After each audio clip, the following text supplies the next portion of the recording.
Hi hello ನಮಸ್ಕಾರ ಸ್ನೇಹಿತರೆ, ಎಲ್ಲರಿಗೂ ಕೂಡ ಶುಭೋದಯ.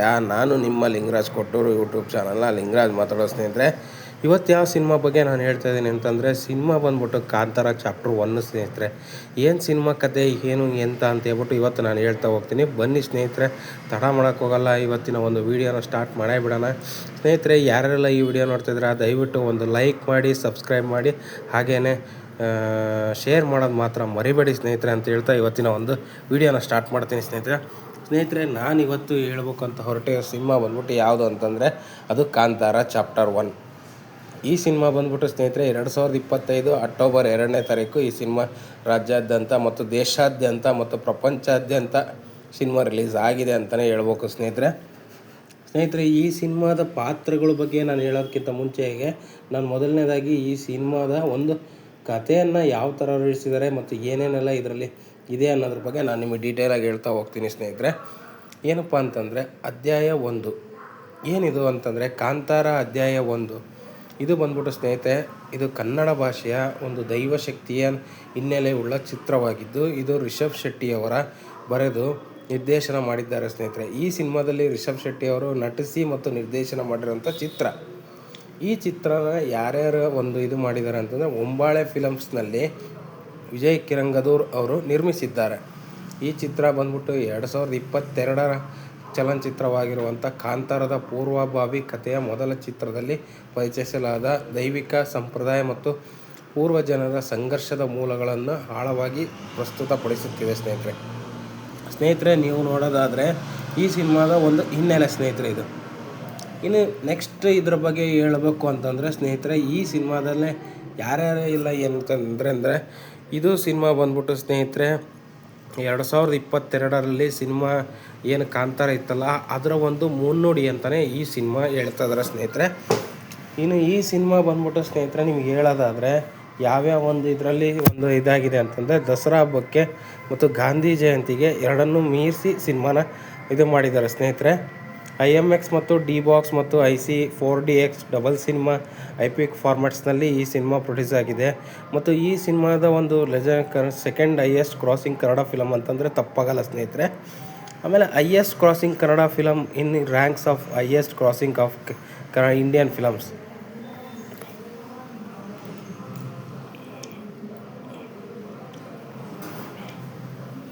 ಇನ್ನು ಕತೆ ಹೇಳೋದ್ರ ಬಗ್ಗೆ ಒಂದು ಸ್ನೇಹಿತರ ಇದ್ರ ಕತೆ ಏನು ಅಂತ ಅನ್ನೋದ್ರ ಬಗ್ಗೆ ನಾನು ನಿಮಗೆ ಹೇಳ್ತಾ ಹೋಗ್ತೀನಿ ಸ್ನೇಹಿತರೆ.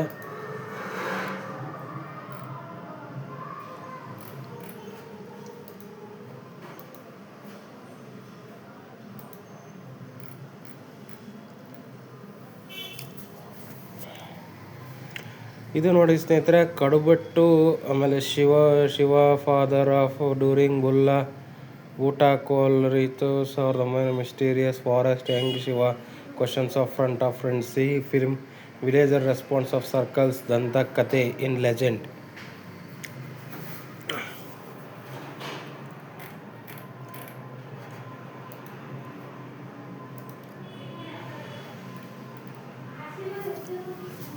ಈ ಚಿತ್ರದ ಒಂದು ಹೇಳೋದು ಅಂತಂದರೆ ಚಿತ್ರೀಕರಣ ಬಂದ್ಬಿಟ್ಟು ನವಂಬರ್ 2023ರಲ್ಲಿ ಪ್ರಾರಂಭ ಆಗ್ತದೆ ಸ್ನೇಹಿತರೆ. ಫಸ್ಟ್ ಲುಕ್ ಬಂದ್ಬಿಟ್ಟು ಟೀಸರು 27 ನವಂಬರ್ 2023ರಂದು ಬಿಡುಗಡೆ ಆಯಿತು. ಪ್ರಚಾರದ ಪೋಸ್ಟರನ್ನು ಕಾನಿ ಸ್ಟುಡಿಯೋ ವಿನ್ಯಾಸಗೊಳಿಸಿದೆ ಸ್ನೇಹಿತರೆ. ಮತ್ತು ಈ ಚಿತ್ರದ ಸಂಗೀತವನ್ನು ಸ್ನೇಹಿತರೆ ಅಂಜನೀಶ್ ಲೋಕನಾಥ್ ಧ್ವನಿಪಥ ಮತ್ತು ಹಿನ್ನೆಲೆ ಸಂಗೀತವನ್ನು ಸಂಯೋಜಿಸಿದ್ದಾರೆ. ಈ ಚಿತ್ರವು 2025ರಂದು ಅಕ್ಟೋಬರ್ 2, 2025 ಬಿಡುಗಡೆ ಆಯಿತು ಸ್ನೇಹಿತರೆ. ಇನ್ನು ಈ ಚಿತ್ರನ ಯಾರೆಲ್ಲ ಪ್ರೊಡ್ಯೂಸ್ ಮಾಡಿದ್ರು ಅನ್ನೋದ್ರ ಬಗ್ಗೆ ಡೀಟೇಲಾಗಿ ಹೇಳೋದಾದರೆ, ಈ ಚಿತ್ರನ ಒಂಬಾಳೆ ಫಿಲಮ್ಸ್ ಮೂಲಕ ವಿಜಯ್ ಕಿರಂಗದೂರ್ ನಿರ್ಮಿಸಿದ್ದಾರೆ.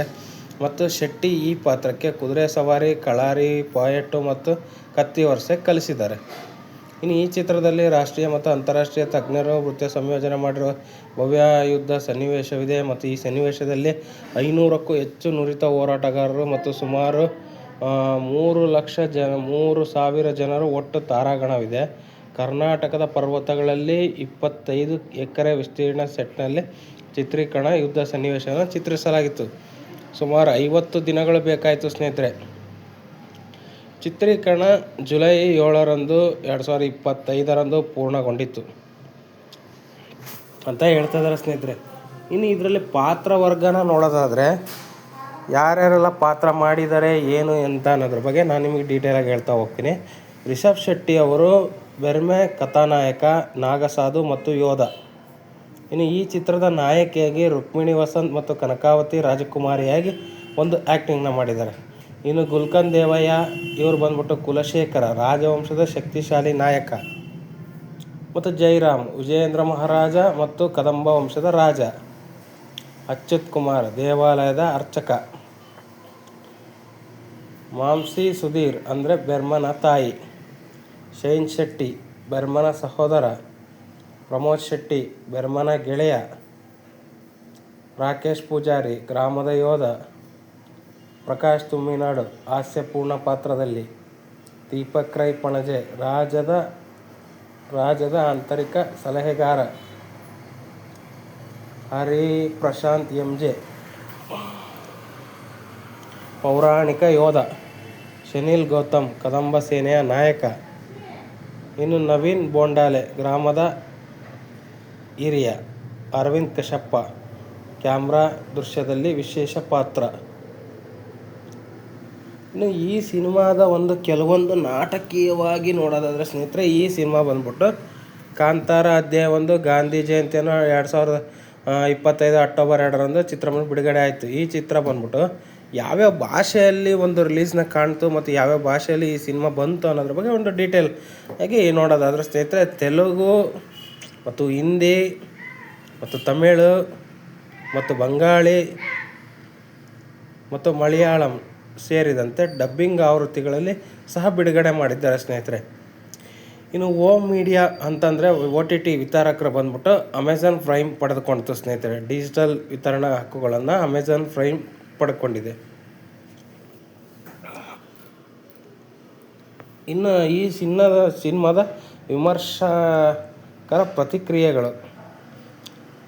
ಇನ್ನು ಇದು ನೋಡೋದಾದರೆ ಸ್ನೇಹಿತರೆ, ಸಾರಾಂಶ ಬಂದ್ಬಿಟ್ಟು ಅದ್ಭುತ ಪೌರಾಣಿಕ ಚಿತ್ರ, ಅಭಿನಯ ಮತ್ತು ದೃಶ್ಯಗಳು ಶ್ಲಾಘನೆ ಪಾತ್ರ. ಇನ್ನು ತೆಲಂಗಾಣ ಅದರ ನೋಡೋದಾದರೆ ಸಂಗೀತ, ಭೂತಬಾಧೆ ದೃಶ್ಯಗಳು ಶಕ್ತಿಶಾಲಿ ಮತ್ತು ಮೊದಲ ಭಾಗ ನಿಧಾನ. ಓಕೆ. ಆಮೇಲೆ ಇಂಡಿಯನ್ ಎಕ್ಸ್‌ಪ್ರೆಸ್‌ನಲ್ಲಿ ದೃಶ್ಯ ಜಗತ್ತು ಶ್ರೀಮಂತ ಮತ್ತು ಕಥಾನಾಯಕದ ವೇಗ ಅಸಮ. ಆಮೇಲೆ ನ್ಯೂಸ್ 18 ಒಳಗೆ ಪ್ರಭಾಸ್ ಚಿತ್ರವನ್ನು ಅದ್ಭುತ ಎಂದು ಶ್ಲಾಘಿಸಿದ್ದಾರೆ. ನ್ಯೂಸ್ 18ನಲ್ಲಿ ಪ್ರಭಾಸ್. ಆಮೇಲೆ ಟೈಮ್ಸ್ ಆಫ್ ಇಂಡಿಯಾ ಪೌರಾಣಿಕ ಮತ್ತು ಸಾಂಸ್ಕೃತಿಕ ಆಳವಿರುವ ಚಿತ್ರ. ಇನ್ನು ET ನೌ ಅನ್ನೋ ಇದರಲ್ಲಿ ಅದ್ಭುತ VFX ಮತ್ತು ಸಂಗೀತ ಶ್ಲಾಘನೆ ಪಾತ್ರ. ಇನ್ನು ರಮೇಶ್ ಬಾಳ್ ಟ್ವಿಟ್ಟರ್ನಲ್ಲಿ ದೈವಿಕ ಚಿತ್ರಕಥೆ, ಕ್ಲೈಮ್ಯಾಕ್ಸ್ ಮತ್ತು ಸಂಗೀತ ಶಕ್ತಿಶಾಲಿ. ಫಿಲ್ಮಿ ಬೀಟ್ನಲ್ಲಿ ಬಾಕ್ಸ್ ಆಫೀಸ್ ಮತ್ತು ಅಭಿಮಾನಿಗಳ ಉತ್ಸಾಹ.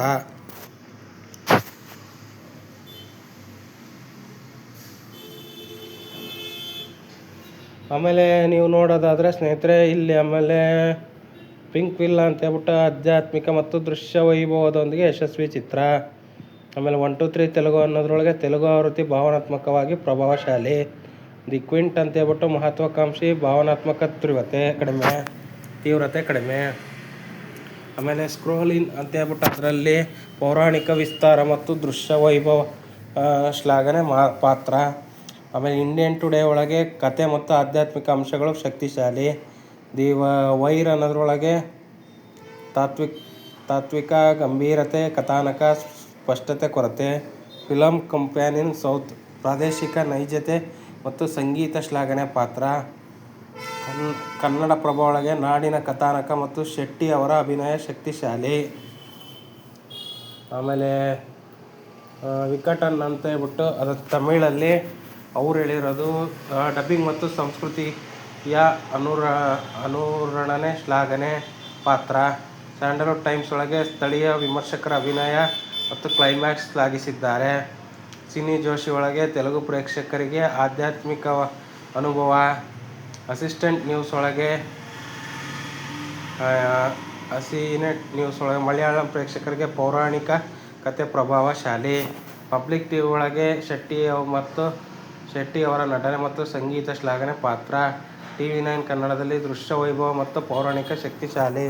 ವಿಜಯ ಕರ್ನಾಟಕದಲ್ಲಿ ನಾಡಿನ ಕತೆ ಮತ್ತು ಸಾಂಸ್ಕೃತಿಕ ಪ್ರತಿಬಿಂಬ.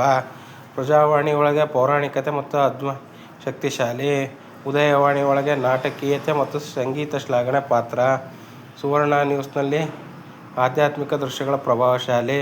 ಜೀ ಕನ್ನಡದಲ್ಲಿ ಶೆಟ್ಟಿ ಅವರ ನಟನೆ ಮತ್ತು ಕಥೆ ಶಕ್ತಿಶಾಲಿ. ಇನ್ನು ಜೀ ಕುಟುಂಬ ಯಾವುದು ಜೀ ಕನ್ನಡ ಆಯಿತು. ಜೀ ನ್ಯೂಸ್ ಕನ್ನಡದಲ್ಲಿ ಶೆಟ್ಟಿ ಅವರ ನಟನೆ ಮತ್ತು ಪೌರಾಣಿಕ ದೃಶ್ಯಗಳು ಶಕ್ತಿಶಾಲಿ. ಆನ್ಲೈನ್ ಇಂಡಿಯಾ ಕನ್ನಡ ಒಳಗೆ ಆಧ್ಯಾತ್ಮಿಕತೆ ಮತ್ತು ನಾಡಿನ ಕಥೆ ಶ್ಲಾಘನೆ ಪಾತ್ರ. ಇನ್ನು ಚಿತ್ರಲೋಕ ಕನ್ನಡ ಚಿತ್ರರಂಗದ ಹೆಮ್ಮೆಯ ದೃಶ್ಯ ವೈಭವ ಉನ್ನತ ಮಟ್ಟದಲ್ಲಿ. ಇನ್ನು ಪಬ್ಲಿಕ್ ರಿವ್ಯೂಸ್ ಬಗ್ಗೆ ಹೇಳೋದಾದರೆ ಪ್ರೇಕ್ಷಕರಿಂದ ಭಾರಿ ಮೆಚ್ಚುಗೆ, ಶೆಟ್ಟಿ ಅವರ ದೃಷ್ಟಿಕೋನ ಶ್ಲಾಘನೆ ಪಾತ್ರ. TV5 ತೆಲುಗು ಒಳಗೆ ತೆಲುಗು ಪ್ರೇಕ್ಷಕರಿಗೆ ಆಧ್ಯಾತ್ಮಿಕ ಅನುಭವ, VFX ಶಕ್ತಿಶಾಲಿ. ಪಾಲಿಮಾರ್ ನ್ಯೂಸ್ ತಮಿಳೊಳಗೆ ತಮಿಳು ಆವೃತ್ತಿ ದೃಶ್ಯ ವೈಭವದೊಂದಿಗೆ ಆಕರ್ಷಕವಾಗಿದೆ. ಮಾತೃಭೂಮಿ ಮಲಯಾಳಂನಲ್ಲಿ ಮಲಯಾಳಂ ಪ್ರೇಕ್ಷಕರಿಗೆ ಪೌರಾಣಿಕತೆ ಮತ್ತು ಸಂಗೀತ ಪ್ರಭಾವಶಾಲಿ. ETV ಭರತ್ ಕನ್ನಡ ಒಳಗೆ ನಾಟಕೀಯತೆ ಮತ್ತು ಆಧ್ಯಾತ್ಮಿಕ ಸಮತೋಲನದೊಂದಿಗೆ. ಇನ್ನು ನ್ಯೂಸ್ ಕನ್ನಡದಲ್ಲಿ ಶೆಟ್ಟಿ ಅವರ ನಟನೆ ಮತ್ತು ಕಥೆ ಶಕ್ತಿಶಾಲಿ, ಪ್ರಾದೇಶಿಕ ಸಂಸ್ಕೃತಿ ಪ್ರತಿಬಿಂಬ. ಸುದ್ದಿ TV ಒಳಗೆ ಆಧ್ಯಾತ್ಮಿಕ ದೃಶ್ಯಗಳು ಮತ್ತು ಸಂಗೀತ ಶ್ಲಾಘನೆ ಪಾತ್ರ. ಬುಕ್ ಮೈ ಶೋದಲ್ಲಿ ಪ್ರೇಕ್ಷಕರಿಗೆ ಉತ್ತಮ ಪ್ರತಿಕ್ರಿಯೆ, ದೃಶ್ಯ ವೈಭವ ಶ್ಲಾಘನೆ. IMDb ಯೂಸರ್ಸ್ ರೇಟಿಂಗ್ಸ್ ಒಳಗೆ ಬಳಕೆದಾರರು ಶೆಟ್ಟಿ ಅವರ ನಟನೆ ಮತ್ತು ಕಥೆ ಶ್ಲಾಘಿಸಿದ್ದಾರೆ. ಇನ್ನು YouTube film geeks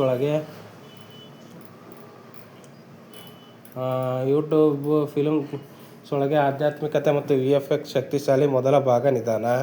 YouTube CinemaScope ತೆಲುಗುನಲ್ಲಿ Telugu ಆವೃತ್ತಿ ಭಾವನಾತ್ಮಕವಾಗಿ ಪ್ರಭಾವಶಾಲಿ. ಯೂಟ್ಯೂಬ್ ತಮಿಳ್ ಟಾಕ್ಸ್ ಒಳಗೆ ತಮಿಳು ಪ್ರೇಕ್ಷಕರಿಗೆ ಪೌರಾಣಿಕತೆ ಆಕರ್ಷಕವಾಗಿದೆ. ಇನ್ನು ಯೂಟ್ಯೂಬ್ ಮಾಲಿವುಡ್ ಮಿರರ್ ಒಳಗೆ ಮಲಯಾಳಂನ ಪ್ರೇಕ್ಷಕರಿಂದ ಆಧ್ಯಾತ್ಮಿಕ ದೃಶ್ಯಗಳ ಪ್ರಭಾವಶಾಲಿ. ಇನ್ನು ಟ್ವಿಟ್ಟರಲ್ಲಿ ಭಾವನಾತ್ಮಕ ದೈವಿಕ ಚಿತ್ರ, ಶೆಟ್ಟಿ ಅವರ ನಟನೆ ಶ್ಲಾಘನೆ ಪಾತ್ರ. ಇನ್ಸ್ಟಾಗ್ರಾಮ್ ಕನ್ನಡ ಫಿಲ್ಮ್ ರಿವ್ಯೂಸ್ ಒಳಗೆ ಕನ್ನಡ ಚಿತ್ರರಂಗ ಹೆಮ್ಮೆ, ಸಂಗೀತ ಮತ್ತು ದೃಶ್ಯಗಳು ಶಕ್ತಿಶಾಲಿ. Reddit in India Kannada Indian cinema prequel ಆಗಿ ಯಶಸ್ವಿ, ಪೌರಾಣಿಕ ಮತ್ತು ಆಧ್ಯಾತ್ಮಿಕ ಶ್ಲಾಘನೆ ಪಾತ್ರ.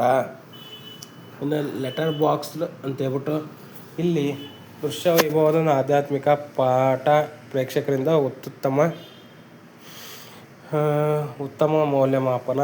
ಮತ್ತು ಗೂಗಲ್ ಆಡಿಯನ್ಸ್ ರಿವ್ಯೂಸ್ ಅದ್ಭುತ ಚಿತ್ರ, ಶೆಟ್ಟಿ ಅವರ ದೃಷ್ಟಿಕೋನ ಶ್ಲಾಘನೆ ಪಾತ್ರ.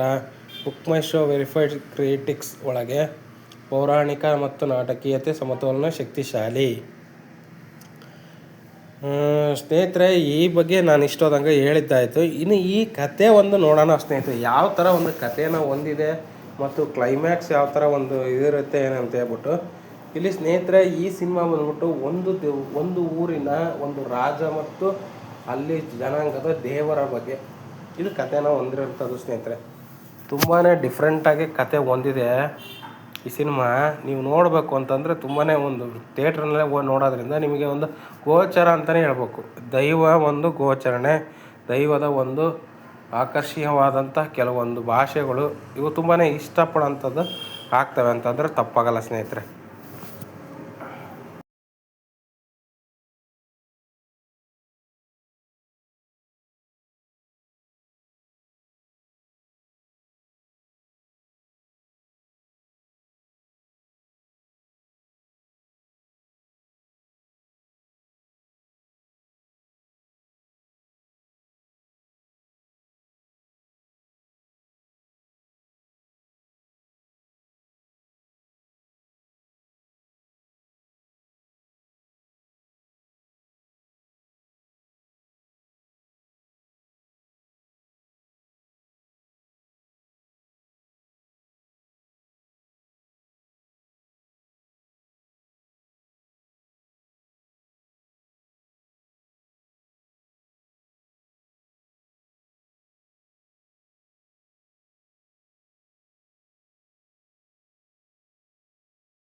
ಇನ್ನು ಈ ಚಿತ್ರದ ಒಂದು ರಿಷಬ್ ಶೆಟ್ಟಿ ಅವರ ಪಾತ್ರ ಬಗ್ಗೆ ಹೇಳ್ಬೇಕು ಅಂತಂದರೆ ಸ್ನೇಹಿತರೆ ತುಂಬಾ ಒಂದು ವಿಭಿನ್ನವಾಗಿರುವಂಥ ಒಂದು ಶೈಲಿಯಲ್ಲಿ ನೋಡಿದ್ದಾರೆ ಸ್ನೇಹಿತರೆ. ತುಂಬಾ ಒಂದು ಗೆಟಪ್ಸ್ ಆಗಿರ್ಬೋದು, ತುಂಬಾ ಸ್ಯಾಕ್ರಿಫೈಸ್ ಮಾಡಿದ್ದಾರೆ ಅಂತಲೇ ಹೇಳ್ಬೋದು.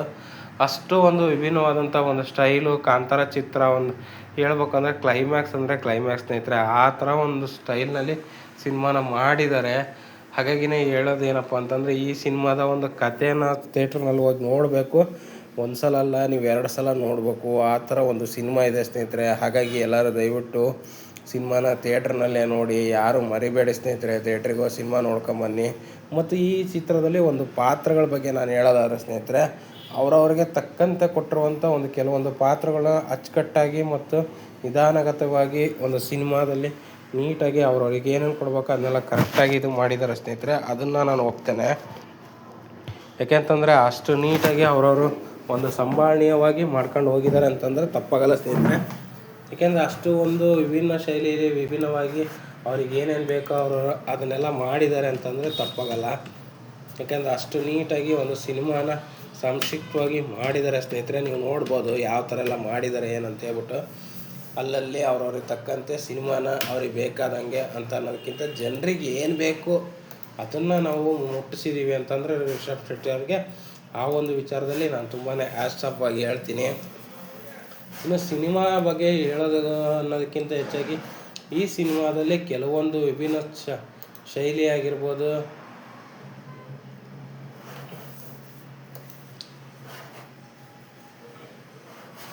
ನೀವು ನೋಡ್ಬೋದು ಸ್ನೇಹಿತರೆ ಯಾವ ಥರ ಎಲ್ಲ ಒಂದು ಈ ಸಿನಿಮಾನ ಹೆಂಗೆ ಏನು ಮಾಡಬೇಕು ಏನು ಬಿಡ್ಬೇಕು ಅನ್ನೋದ್ರ ಬಗ್ಗೆ ಕೆಲವೊಂದು ಡೀಟೇಲಾಗಿ ತೋರಿಸ್ತಾರೆ ಸ್ನೇಹಿತರೆ. ಹೌದು, ನಾನು ಒಪ್ಕೊಳ್ತೀನಿ. ಯಾಕೆಂತಂದರೆ ಈ ಸಿನಿಮಾದಲ್ಲಿ ಅಷ್ಟೊಂದು ಒಂದು ಇದನ್ನು ಮಾಡೋ ಅಂಥದ್ದು ಕೊಟ್ಟಿದ್ದಾರೆ ಸ್ನೇಹಿತರೆ.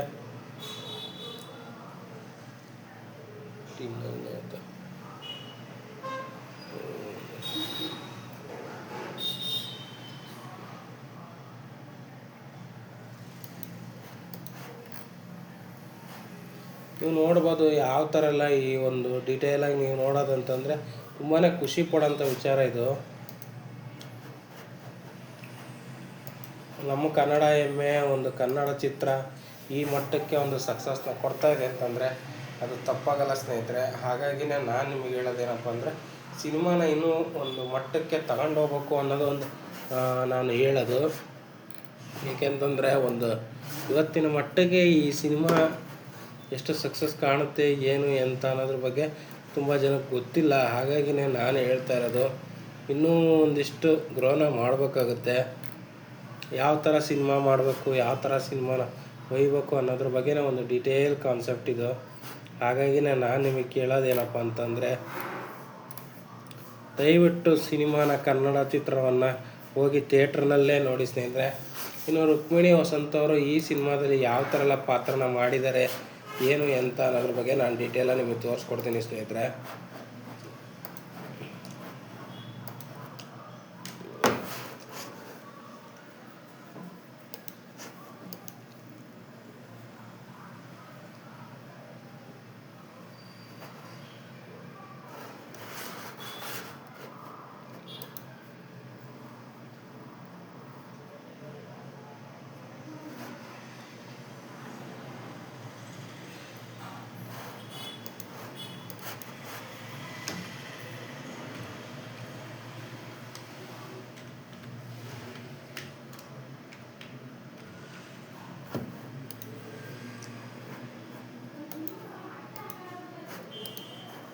ಸಿನಿಮಾದ ಫೈಟಿಂಗ್ ಸೀನ್ಸ್ ಮಾತ್ರ ಭಯಾನಕ ಸಾಹಸಮಯವಾಗಿದ್ದು ತಪ್ಪಾಗಲ್ಲ. ಸಿಂಹ, ಹುಲಿ, ಆಮೇಲೆ ನೀವು ನೋಡ್ಬೋದು ಕೆಲವೊಂದು ಸೀನ್ಸ್ಗಳ್ನ ಮಾತ್ರ ಯಾವ ಥರ ಫೈರಬಲ್ ಆಗಿ ತೋರಿಸಿದ್ದಾರೆ. ಅವೆಲ್ಲ ನೋಡಿದ್ರೆ ಸ್ನೇಹಿತರೆ ಅವು ಹೇಳ್ಬಾರ್ದು. ಅದನ್ನೆಲ್ಲ ಒಂದು ಹೇಳ್ಬೇಕು ಅಂತಂದ್ರೆ ಅಷ್ಟಿದಾಗಲ್ಲ ಸ್ನೇಹಿತರೆ. ಆ ಮಟ್ಟಕ್ಕೆ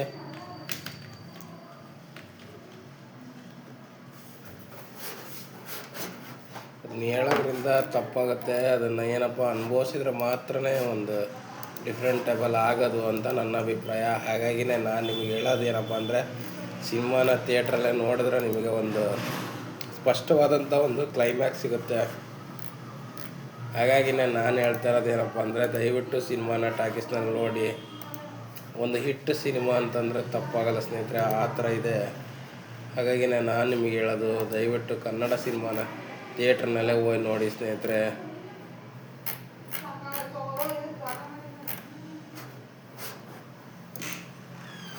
ಯಾವ ಸಿನಿಮಾ ಆದರೂ ಸರಿಯೇ, ಅಲ್ಲೇ ಹೋಗಿ ನೋಡೋದ್ರಿಂದ ನಿಮಗೊಂದು ರೇಟಿಂಗ್ಸು ಅಥವಾ ಸಿನಿಮಾ ನೋಡೋದಕ್ಕಾಗಲಿ ಎಲ್ಲದಕ್ಕೂ ಸಿಗುತ್ತೆ. ಹಾಗಾಗಿ ನಾನು ಹೇಳ್ತಾ ಇರೋದು, ಸಿನಿಮಾನ ಥಿಯೇಟ್ರ್ನಲ್ಲೇ ನೋಡಿ. ಥಿಯೇಟ್ರಲ್ಲಿ ನೋಡೋದ್ರಿಂದ ನಿಮಗೆ ಒಂದು ಐಡಿಯಾ ಸಿಗುತ್ತೆ ಸ್ನೇಹಿತರೆ, ಇಲ್ಲಾಂದರೆ ಏನೂ ಸಿಗಲ್ಲ. ಹಾಗಾಗಿನೇ ಹೇಳ್ತಾ ಇರೋದು, ಸಿನಿಮಾನ ಥಿಯೇಟ್ರ್ನಲ್ಲಿ ನೋಡಿ, ದಯವಿಟ್ಟು ಸಿನಿಮಾನ. ಇನ್ನು ಈ ಸಿನಿಮಾದಲ್ಲಿ ವಿಲನ್ಗಳಾಗಿರ್ಬೋದು, ಕಥಾಂಶದ ರಾಜ ಆಗಿರ್ಬೋದು, ಅವ್ರಿಗೆ ಹಾಕಿರೋವಂಥ ಗೆಟಪ್ಸ್ ಆಗಿರ್ಬೋದು, ಆಮೇಲೆ ಹೀರೋಯಿನ್ನು ಯಾವ ಥರ ಒಂದು ಕರಾಳ ಮುಖವನ್ನು ತೋರಿಸ್ತಾಳೆ ಇಲ್ಲಿ ಅಂತಂದರೆ, ಏನು ಕನಕಾವತಿಯ ಒಂದು ಪಾತ್ರ ಯಾವ ಥರ ಇರುತ್ತೆ, ಏನು ಪ್ರತಿಯೊಂದು ಡಿಫ್ರೆಂಟಾಗಿ ತೋರಿಸಿದ್ದಾರೆ. ಇನ್ನೂ ಡೀಟೇಲಾಗಿ ನೋಡೋದಕ್ಕೆ ಹೋಗ್ಬೇಕಂತಂದರೆ ಸ್ವಲ್ಪ ಕಷ್ಟನೇ. ಇನ್ನು ರಾಕೇಶ್ ಪೂಜಾರಿ ಅವ್ರ ಪಾತ್ರ ಹೇಳ್ಬೇಕಂತಂದರೆ ತುಂಬಾ ಒಂದು ಕಾಮಿಡಿಯಾಗಿ ಸಾಹಸಮಯವಾಗಿ ಒಂದು ಮಾಡಿದ್ದಾರೆ ಸ್ನೇಹಿತರೆ.